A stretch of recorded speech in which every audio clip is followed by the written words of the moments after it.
Well, hi, everyone. Thanks for being here. And I'm so excited for this conversation. It's about the intersection of disruption and purpose. And, at Chili's, we've been doing a lot of disruptive advertising. And what we found is it needs to be anchored in what your company is about and what it can deliver and what its mission is. And that's the only way that disruptive advertising really works. And so I'm so excited about this panel.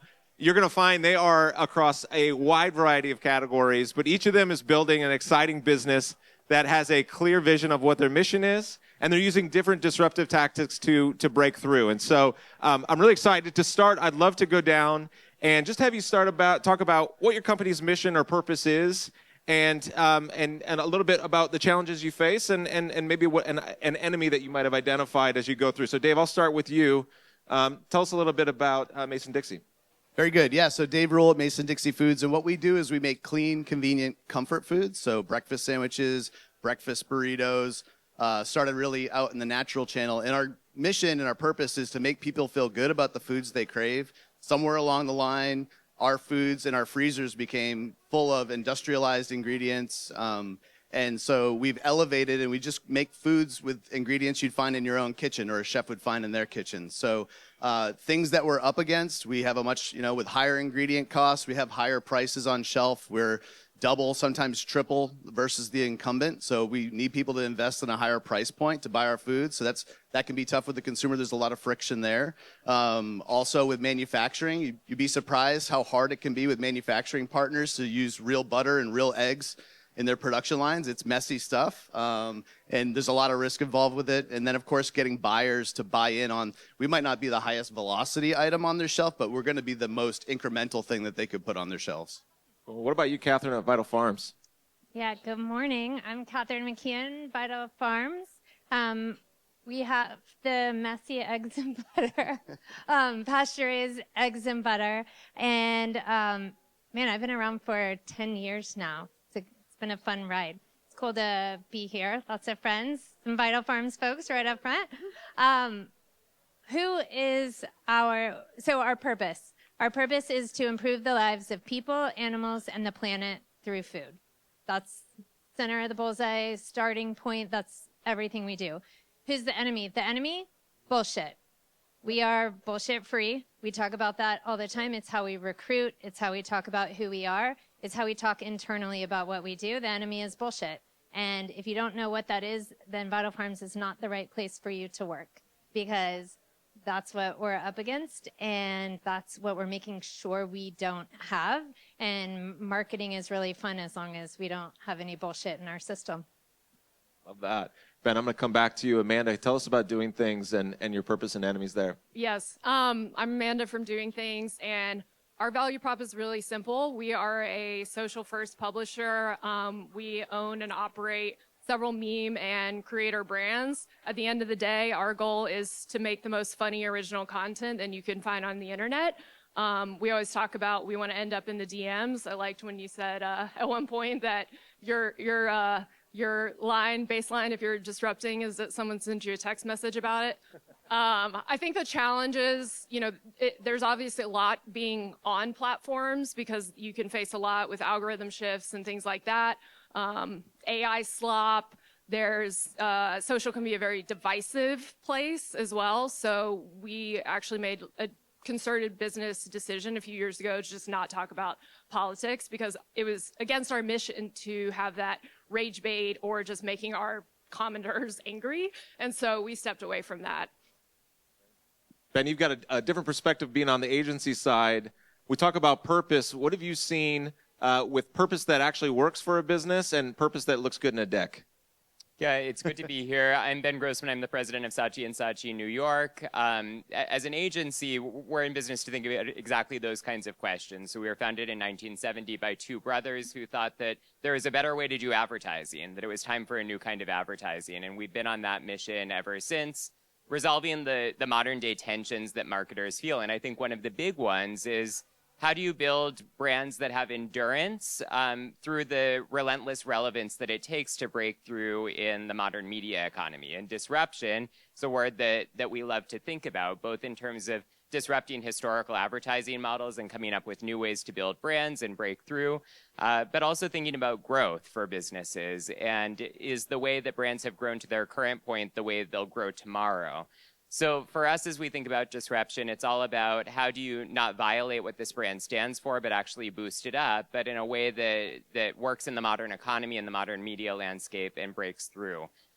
So that idea of it's constantly time for a new kind of advertising is something that we've found inspiring for many decades, and is the methodology behind building some of the world's most admired brands, whether it's P&G brands like Charmin and like Puffs that we've built from scratch, brands like T-Mobile that we've taken from a distant fourth to the #1 in market capitalization, or brands like Reese's within the Hershey Company that we're working with today to think about the next generation of their growth.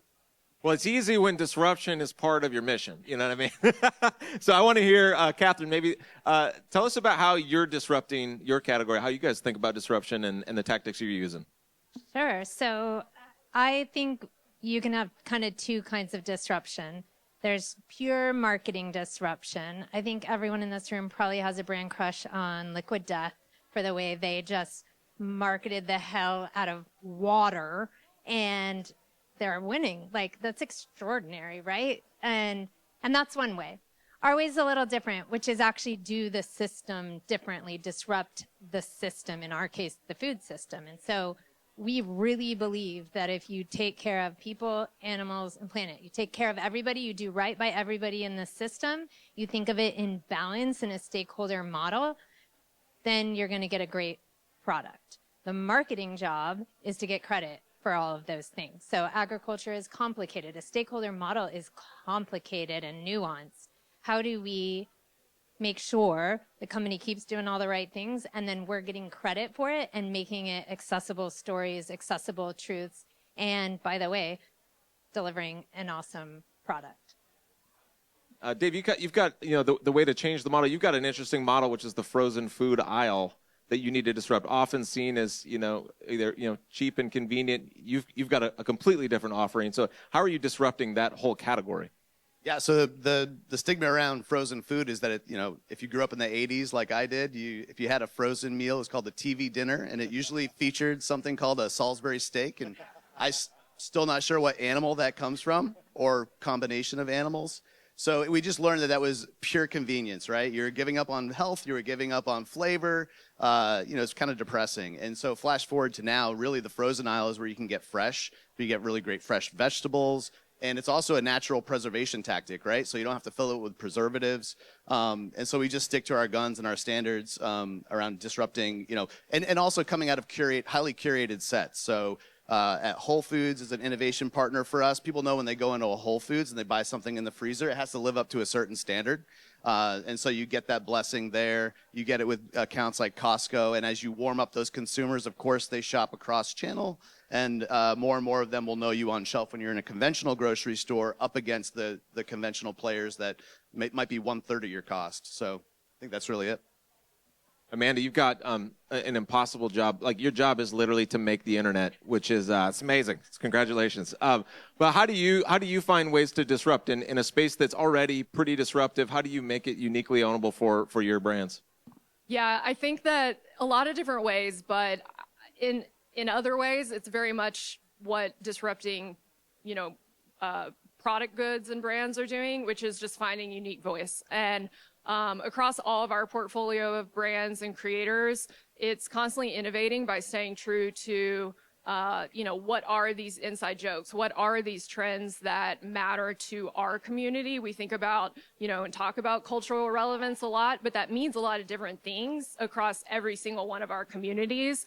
And that's really at the core of how we're thinking of constantly pushing things forward. And then, of course, like I mentioned, we do sit within a platform, so we're also looking at data and analyzing, like, did this work? Did this resonate? Did this go beyond our follower count and actually have impact on the internet? I think the biggest proof is that a lot of meme pages have just ended up kind of copying the trends and jokes that we once created.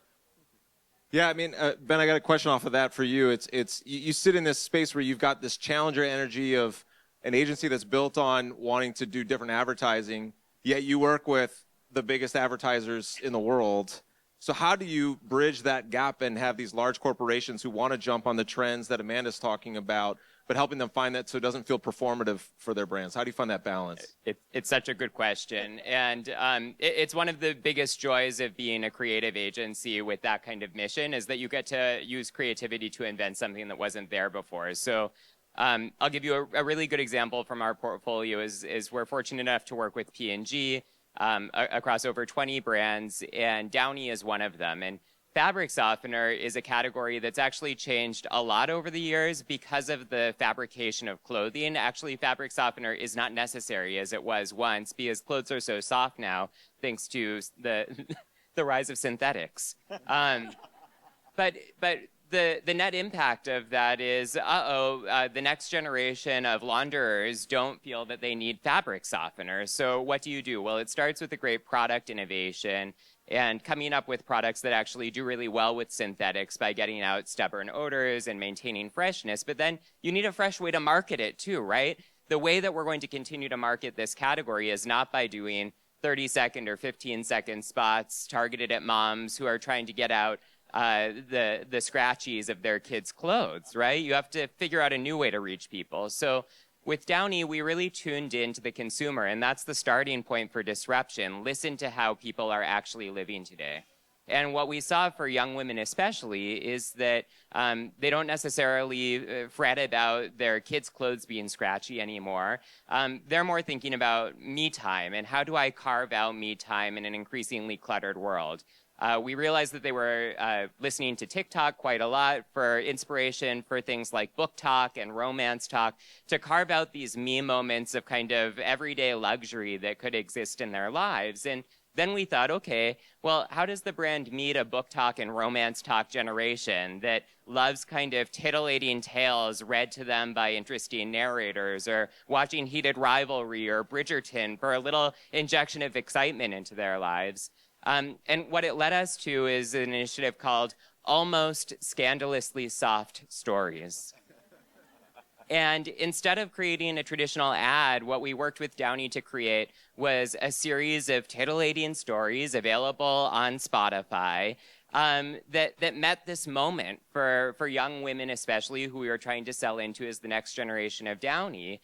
And it was amazingly effective. Some of the most engaged content from a brand on Spotify of the year, tons of time spent with the brand, 10 minutes at a time, forget 15 or 30 seconds at a time, and tons of penetration in terms of households with younger consumers for the new Downy offerings. So I think the answer to disruption often starts with just really listening to the consumer and how they're living, and then unleashing creativity to take it from there. So Dave, you've got, knowing that you're trying to disrupt the freezer category, got a trust issue. What ways are you disrupting that model and educate? Really, it's an education question for your consumers of how do you tell them about why you're different and the value proposition you have? Yeah, so I think to be disruptive, I think in a world of AI everything, I think, AI LinkedIn posts, not looking at anyone here, AI video content and all that, just, and full of deep fakes, to be deeply real. It starts with our founder. She's really vocal. She's got a great founder story, first generation American, and she goes out and tells her story of starting this as a restaurant concept. So that restaurant heritage, of course, on package, on shelf. First of all, the price point is much higher, so it's premium. And when you look at the package, we have tons of call-outs and attributes. We use simple ingredients only, no preservatives, real eggs. Sorry, you have to call that out, but most of these eggs in these sandwiches are powderized and then reconstituted with oils. And then the last thing is when you go home and you eat it, it tastes great because it's real food and it digests well and you feel good. So that's how we do it. Kathryn, you've had a recent, consumers are always calling out brands. We've certainly, we dropped the queso when we got called out. Sorry, people. We put it back. Leave us alone. I was just kidding. But you've had recent call-outs, and what was amazing about it, not necessarily getting into the call-outs, but more just the way you responded and the way you used a completely different level of craft, and it was very intentional messaging that just made it really. You mentioned no bullshit. The way you put it together was no bullshit, and it was just really amazing to see. So tell us about when you get called out and how you use your response to be disruptive, just even in the way you respond and defend your purpose. Yeah, thanks, Jesse. It's high praise from you. Yeah, some people said some things online. And you guys, I got to tell you, it feels like shit when people say things, especially when they're not true, they're out of context, they're misleading to your consumers. Like, feels awful. But what feels really good is that you know that you did the right things. And then what feels even better is you know you can go tell people the truth because it's right there and it's real. And so that's the bullshit free, right? That's where it all comes together and says, okay, they said these things, they're not true. We can set the record straight because we know. And so we put together a video that's really lo-fi, really real videos. We're grabbing videos that we took on our phones on the farms. I mean, these are very real things that we can state the truth. And our community managers who are answering questions, I got to say, I'm checking in with them and like, hey, how you doing? Because there's some nasty stuff coming their way. Every single one of them is like, I'm fired up, I'm ready, because they have the courage of their convictions to say, I know this is real. I've seen it myself. I've stood on our farms. I know our truth. And so I think when you come from that place, you're able to speak with sincerity, speak with truth, and you don't need to polish anything up. We very intentionally don't polish it because it does not need it. It really stuck out, and if you get a chance to go through the Vital Farms Instagram feed, you can see that pop out. It'll jump immediately, so very cool. Amanda, we get to partner with some of your brands at Chili's, Middle Class Fancy, Shithead Steve, so fun. One of your more interesting channels, in my opinion, is Overheard. And what's cool about it is that you're able to disrupt at a local level, New York, LA, but somehow it has this like national scale to it. So tell us how you guys navigate that. How do you use local to disrupt nationally? Yeah, I think the Overheard brand, has been really interesting because we kind of sit across this like convergence of being a creator ourselves, but also more like a modern media publisher, where we started with listening to quotes that came directly from the community. They're DMing us, our editors are responding, but where it like starts to be relevant at a national level is because these are really relevant and funny experiences that pretty much, anyone in that age demographic has experienced at some point, whether you live in a city or not, because we're covering topics that matter, like dating and, going out culture and all of these things. And so it just becomes very relevant to a wide audience beyond that city itself. It's awesome. I've been diving in ever since getting to know you, and I'm like, I'm getting content that is not for me, okay? Like, what did they say? But it's been really an entertaining read, so thanks for that. Ben, so back out, knowing a lot of people in this audience work with legacy brands, back out a little bit and just talk about any advice you have for legacy brands that are trying to act like challengers. What would you give advice for them? Yeah, I think that it all starts with a dual focus on where will my growth come from next, not what's gotten me here, but actually what will unlock the next era of growth, and then really listening to the people that you expect that growth from. I find that a lot of legacy brands have a great strength in that they know their current consumer base very well, but when you've maxed out the penetration of that audience and you have to start to think about what's next, you really have to get to know a new generation or maybe a new contingent of people. One of the things that we're really excited about right now and happy to be on the ground with our clients at Sam's Club about is that Sam's Club is an amazing, amazing business, super relevant macroeconomically right now to think about what the warehouse channel can deliver that traditional retail can't. And for Sam's Club, look, they've had a great business for a long time with a certain demographic and a certain member base that buys a membership to Sam's Club. As we've thought about growth, though, it's required a different type of thinking. So just at the end of last year, what we set out to do with them is really reframe the role that Sam's Club can play in a growth audience's life. So move it from a place that people think about for maybe monthly stock-ups on toilet paper or staples that they might want, and start to think, in the case of the end of last year, of Sam's Club as a gifting destination and an entertaining destination for the holidays. So we really tuned into that growth audience's mindset. What we found is that the holidays every year for this audience is like their Super Bowl. Like, they want the holidays to be amazing. They want them to be memorable. They can't go wrong.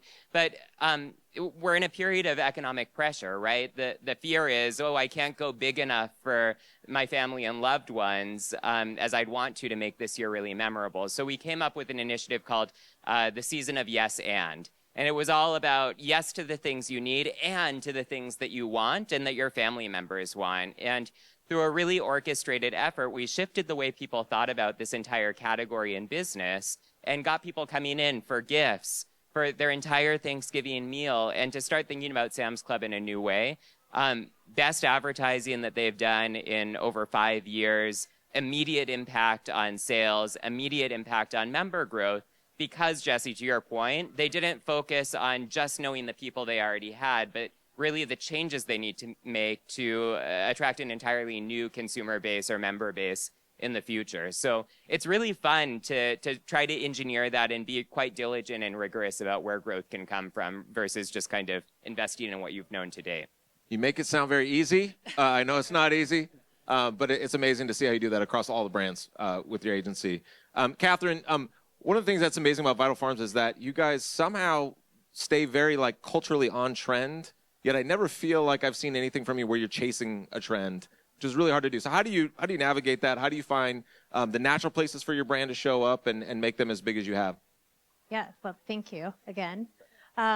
We do think a lot about meeting our consumers where they are. Everyone does, while staying totally true to who we are. So something we did recently is we had a great new piece that really talks about who we are and all the incredible work that goes into the work that we do across the farm and throughout the entire system. And I'm not going to lie, we thought it was Super Bowl worthy. And then I found out how much that costs. And do you guys know this? It's crazy numbers, and you have to make a commitment to NBC for other media. So the total price tag is like way a lot. Give us a number. The number I heard was 10 for the 30-second spot and 10 in additional commitments. You got it? Okay. I mean, maybe you can negotiate from there, but that's like the starting point. Okay, so that's like so not us. Like, regardless of our budget, that's so not us to spend that kind of money on one thing. So we actually said, okay, so what is us? What is Super Bowl the Vital Farms way? And how do we meet our people where they are? Some of our people are farmers. And so we actually, on Super Bowl Sunday, ran our spot at 5 a.m. because that's when farmers get up to take care of chickens.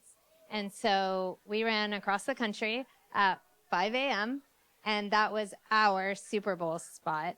And it got a lot of attention and great reaction. And it, gotta be honest, it felt really great to do it our way and not play into maybe a system that, that isn't quite the fit for us, but really worked for us. So yeah, that's how we did Super Bowl. It was very cool. I've seen a lot of Super Bowl hacks. I've never seen the 5 a.m. Super Bowl hack, but it was very on brand for you. So it was awesome. It's great. Dave, so interesting one for you is that, you've got this challenger brand for the category, yet you're also trying to scale and you're going against these legacy brands that have been there forever in that. So as you're scaling, as you're trying to maintain this, kind of challenger energy, how are you able to not just turn into what you're up against? I think that's the classic tension, being a disruptor and having a purpose and a reason to be. Our reason to be is clean, convenient, delicious comfort foods. And then how do you then start dissolving that and start chasing sales through lower price points or ingredients that aren't up to snuff? And if you start chasing those things, you no longer have a reason to exist. So it is a bit of a survival story, right? Like if we stick to our guns, there's a really great fit for this. Like people are paying the same price when they go through a QSR drive-through. We just need to break the mold for what people encounter in grocery stores. So for us, it's like survival. If we do not stay true to who we are, maybe with scale we'll get, eggs will be a little less expensive because we're getting millions of eggs, but we're never gonna compete on price, and we're never going to, if anything, our ingredient standards will just continue to increase. Very cool. I'd love to close on future facing for each of you. I've got four badass disruptive marketers up here, and I'd love to know what your next challenge is. So, man, I'm gonna start down with you. What's the next thing you're excited to go challenge and change in your industry? I think for us, we're always thinking about new formats to break through. I talked about this a little bit yesterday. I think the convergence of traditional entertainment, TV, I think they are looking towards social. And I think that we'll see more and more long form content. I think we'll see more scripted content. And we're kind of on the early stages of that, but I think that will continue to explode. I think we'll see less and less of the creator going up to you randomly on the street asking you questions. And I just think we'll see more and more entertainment, like whether it be on your phone or cast up to your TV. Cool. What about you, Ben? I'm always thinking about how to pair the best talent in our industry with the best clients in the industry. So for me, it's basically a matchmaking exercise is my forever challenge and opportunity. I love doing it. So you basically need to find people who work at Saatchi and Saatchi who are eager to invent a new kind of advertising, and then clients who are looking at their advertising and saying, gosh, we've got to shake this up. The existing model isn't working. We need a different take on it. And for us, the magic happens when I can bring those two types of folks together and then uncap the bottle of creativity to make something totally new. So that's kind of my focus and what I focus on every day, too. You guys are set up for that, for sure. What's next for you, Kathryn? I'm 10 years in. I said that. And I really think we're just getting started. I think we've built a company and a brand that genuinely represents doing things differently to get a better product and really changing a staple good category because we did it differently. And I think there's a whole bunch more categories that want and need that. And I don't know exactly what our timing is, but I'm certain we can go tackle those, and I'm so ready for it. Awesome. Dave? Yeah, the big next step for us is, we've done really great in Whole Foods, and we know that's high net income households. We're doing really great at Costco.